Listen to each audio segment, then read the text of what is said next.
সেবা, সেবা। হ্যাঁ বাবা। দেখ তো, একে চিনিস নাকি?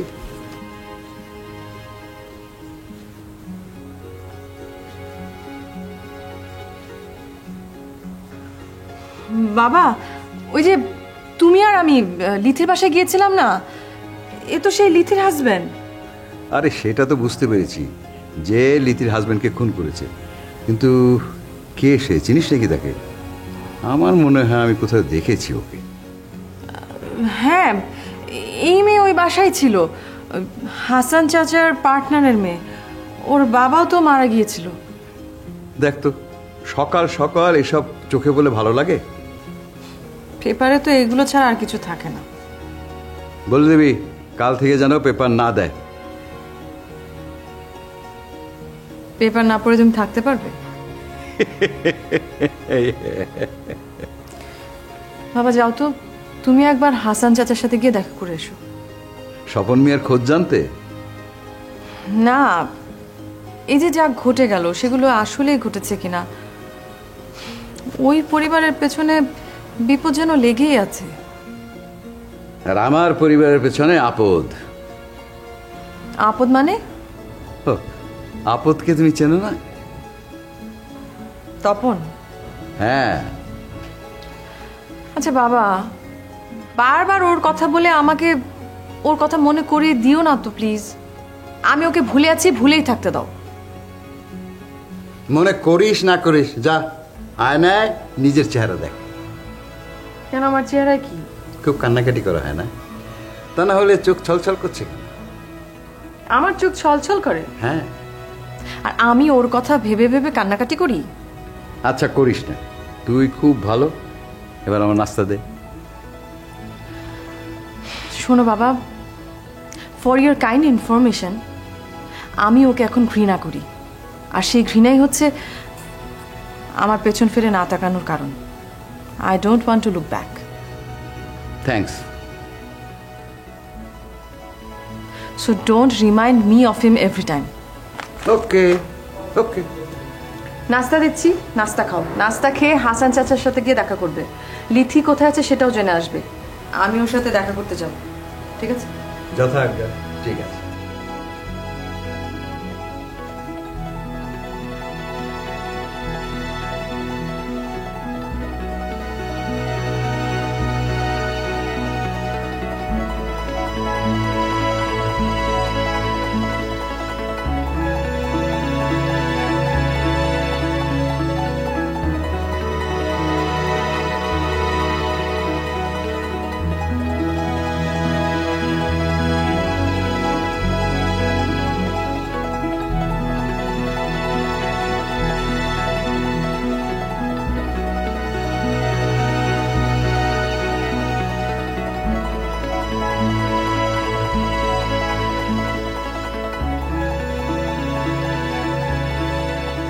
বাবা,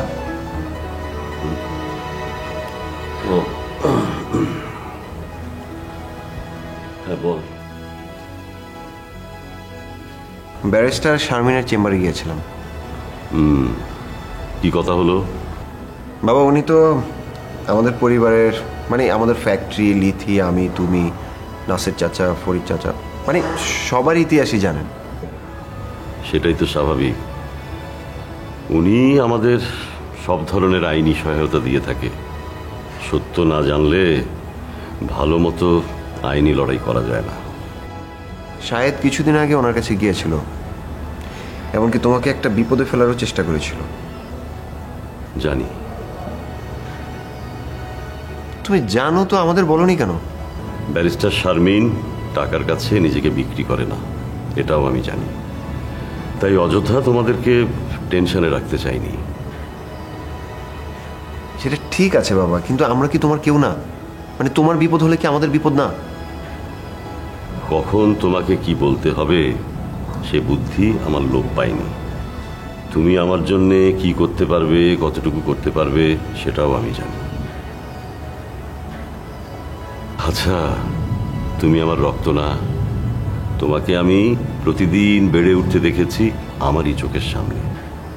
তুমি আমার জেদ পেয়েছো আর তোমার দাদার মুখ। আমি তোমাকে অনেক ভালোবাসি বাবা। আমি জানি, জানি তো আমি। হ্যাঁ, এই চিনি দাও না তো? যে না, ঠিক আছে। কেন, তোর কি ডায়াবেটিস নাকি? না বাবা, খুব ব্ল্যাক কফি খেতে ইচ্ছা করলো, শুনলাম তুমিও খাবে, তাই আর আমি লোভ সামলাতে পারলাম না। আচ্ছা, তোর কাছে নাকি একটা ফোন এসেছিল? কে ফোন করেছিল? বাবা তেমন কিছু না। আমাকে খুলে বল লিমন, কখন, কোত্থেকে, কে ফোন করেছিল? আরে বাবা, তুমি ব্যাপারটা তো সিরিয়াসলি নিচ্ছ কেন? কেউ একজন ফোন করলেই কি মানে আমাদের ভয় পেতে হবে?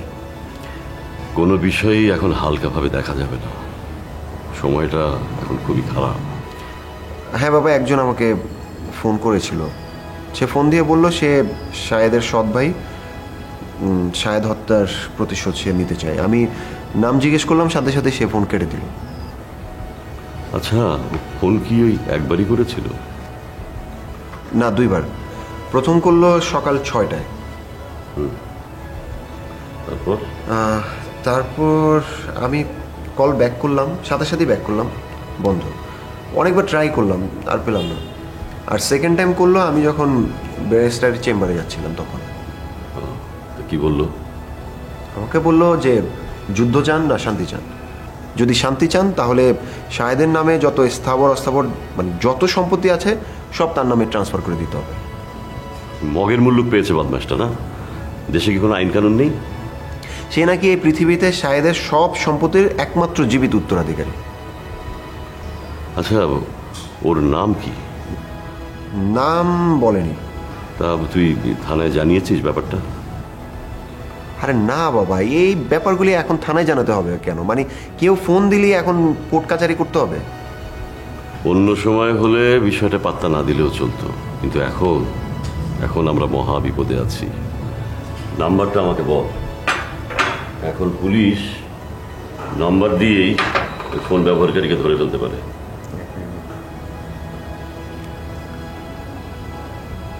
হ্যাঁ, ডিজি আনোয়ার। এই যেটা হ্যাঁ জি, ভালো ভালো। আগে একটা নাম্বার লিখে নিন। হ্যাঁ, তুই বল নাম্বারটা বল।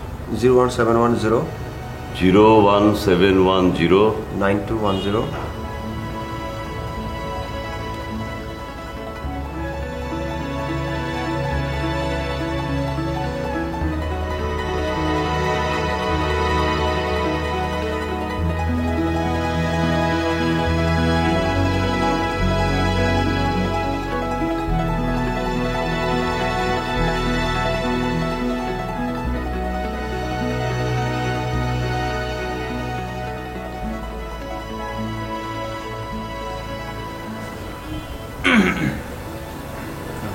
Good morning.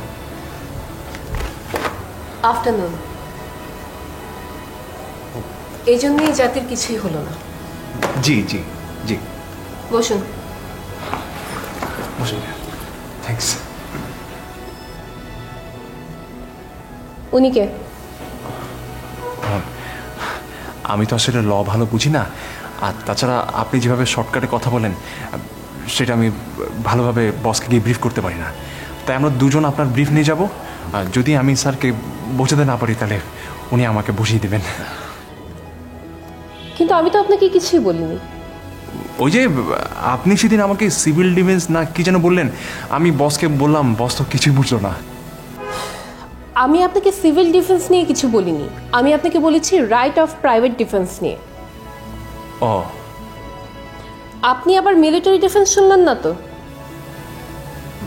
না। ওকে, কি রাইট অফ প্রাইভেট ডিফেন্স? জিনিসটা কি বোঝেন আপনি? আপনি আমাকে মারতে এলে আমি দৌড়ে পালাবো। আমি কিন্তু পালাবো না, আমি আপনার মার খাবো। Shut up. জি না, পালাবো। পালালে তো ভালোই, আর না পালালে আত্মরক্ষার জন্য যতটুকু আঘাতের ভয় ততটুকু শক্তি সে আঘাত প্রতিহত করার জন্য ব্যবহার করতে পারেন। বুঝতে পারছো? হ্যাঁ, পরিষ্কার। জি, আমরা বুঝতে পেরেছি। আমি আসলে কেসটাকে সে লাইনেই দাঁড় করানোর চেষ্টা করছি।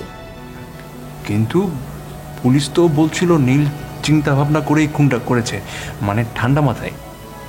পুলিশ কি বললো না বললো তাতে কিছু যায় আসে না। পুলিশের সাক্ষী বিচারের সময় কতটুকু গৃহীত হবে জানেন? শুধু ওই পিস্তল উদ্ধারের ঘটনাটুকুই, আই মিন ম্যাটেরিয়াল ডিসকভারি। তার মানে ভয়ের কিছুই নেই। আছে। কি? লিথির সাক্ষীটা খুবই ভাইটাল, কিন্তু সে এতটাই আপসেট যে তার সাথে কথাই বলা যাচ্ছে না। No problem. আমি তার সাথে অনেক কথা বলতে চাই, আপনি ব্যবস্থা করতে পারবেন? ইনশাল্লাহ। কিভাবে? আরে তপন ভাই আছে না, তপন ভাই লিথি আপাকে কথা বলাতে পারবে না তো কে পারবে? মানে? আরে তপন ভাই হলো লিথি আপার এক্স বয়ফ্রেন্ড। অনেক ভাইজান শোনেন, উকিল আর ডাক্তারের কাছে কথা লুকাতে হয় না, বুঝছেন? মিস্টার তপন, আপনি কি আমাকে হেল্প করবেন? মানে লিথি আপাকে সাক্ষী দিবে যে শাহেদ নীলকে মারতে গিয়েছিল, তাই নীল আত্মরক্ষার জন্য সাক্ষী খুন করেছে? শুধু নিজেকে বাঁচানোর জন্যই নয়, অন্যকে বাঁচানোর জন্য রাইট অফ প্রাইভেট ডিফেন্স ব্যবহার করা যেতে পারে। ভাই আপনি কিছু বুঝছেন? শাহেদ লিথিকে খুন করতে গিয়েছিল, তাই নীল লিথিকে রক্ষার জন্য শাহেদকে খুন করে। রাইট। গ্রেট ভাই, you are Tapan the great. আপনি চুপ করেন।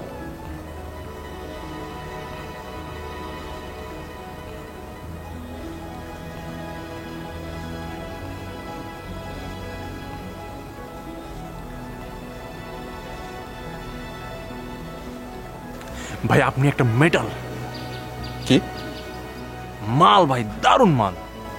কেন? ভাই আপনি বাঘের মতো যেভাবে ওই ব্যারিস্টারটাকে মোকাবেলা করলেন, আমি তো ওর সামনে বলে সারাক্ষণ কাঁপতে থাকি। ভয় না অন্য কিছুতে? বাবা, কি যে বলেন ভাইয়া। না, আমার উদ্দেশ্য ছিল তো ওনার কথা শোনা, বোঝা। কিন্তু তোমার আমার কি ভাইয়া? তা না হলে তোমার এত অস্থিরতা কেন? ভাইয়া চলেন আমরা হাসান স্যারের বাসায় যাই। না যাক, আমি একাই যাই। তোর মনে হয় অফিস আছে? জি ভাইয়া, থ্যাংক ইউ ভাইয়া।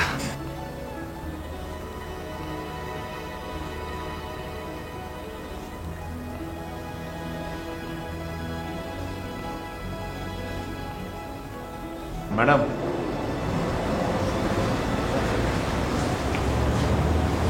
স্যার পাঠিয়েছে। কোন স্যার? আমাদের এমডি স্যার, মানে লিমন স্যার। যে বলবেন আমি ভালো আছি।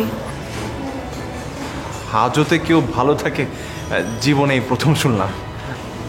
আমাকে নিয়ে কোনো চিন্তা করতে ওকে বারণ করবেন। আমার তো চাকরি থাকবে না। কেন?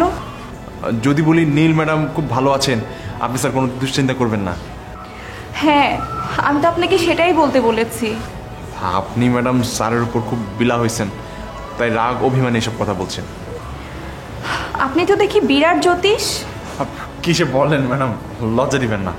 এই কলেজে পড়ার সময় তখন মহাজাতকের রাশিফল বইটা পড়েছিলাম, কিন্তু এরপর আর চর্চা করা হয়নি। চর্চা করেননি কেন? ভালোই তো ঢিল ছুটতে পারেন, বকো দেখি মরে। কি যে বলেন ম্যাডাম, না মানে অনেক ক্যালকুলেশন করে দেখলাম জ্যোতিষবিদ্যার ভবিষ্যৎ কিন্তু অন্ধকার। মানে বিজ্ঞানের যে প্রসার ঘটছে আর সাথে সাথে দেশ যেভাবে ডিজিটাল হয়ে যাচ্ছে, তাতে এই বিদ্যা নিয়ে সামনে এগোনোর আর সাহস করি নাই। তবে বিদ্যাটা আমার মধ্যে রয়ে গেছে, যেমন ওই সাঁতার কাটা আর ওই যে সাইকেল শেখার মতো আর কি। আমি যেমন আন্দাজ করে বলতে পারি স্যার আপনার জন্য খুব প্যারেশান, ঠিক তেমনি আপনি স্যারের জন্য। কি? রাগ করবেন না তো? না, বলেন। দেওয়ানা। এরকম তেলবাজ আর চাটুকারের চাকরি কখনো যায় নাকি? সত্যযুগ বনবাসী। কাটতে হবে না, বলেন। স্যার ব্যারিস্টার ধরেছেন, খুব শীঘ্রই ইনশাল্লাহ আপনার জামিন হয়ে যাবে। আর একটু সময় দিলেই স্যার আপনাকে দেখতে আসবে। ধন্যবাদ। আমি তাহলে আজ আসি। ভালো থাকবেন।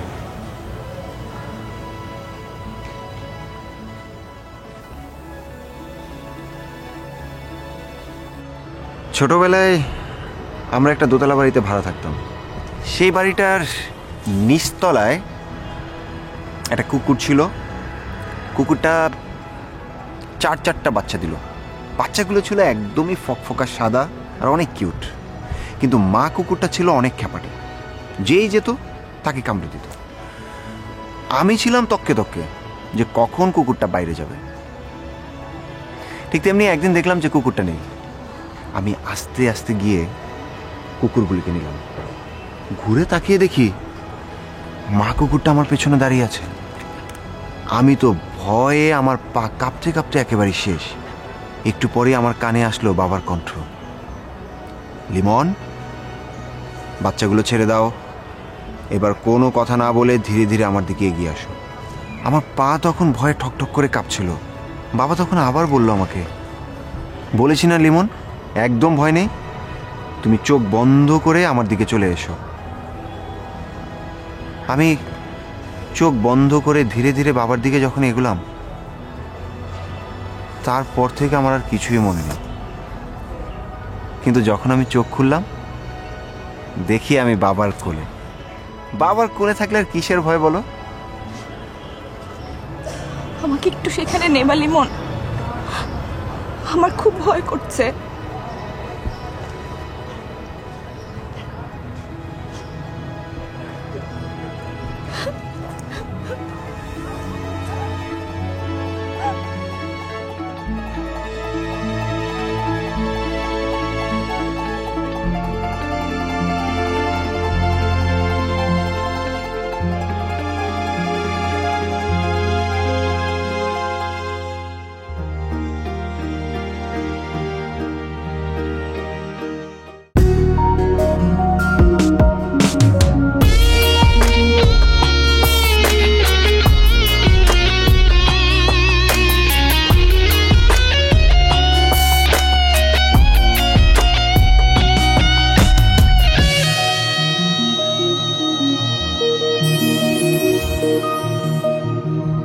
ভালোবাসা তুমি কোথায় থাকো,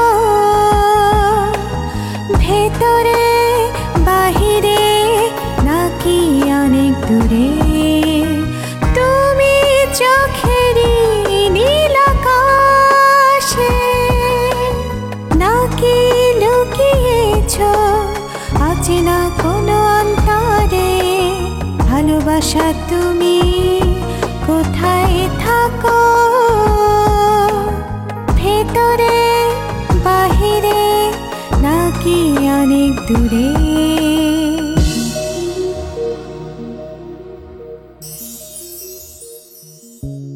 খুঁজি স্বপ্ন ছোঁয়া মনে, ইচ্ছে রঙে উদাসী বিকেলে,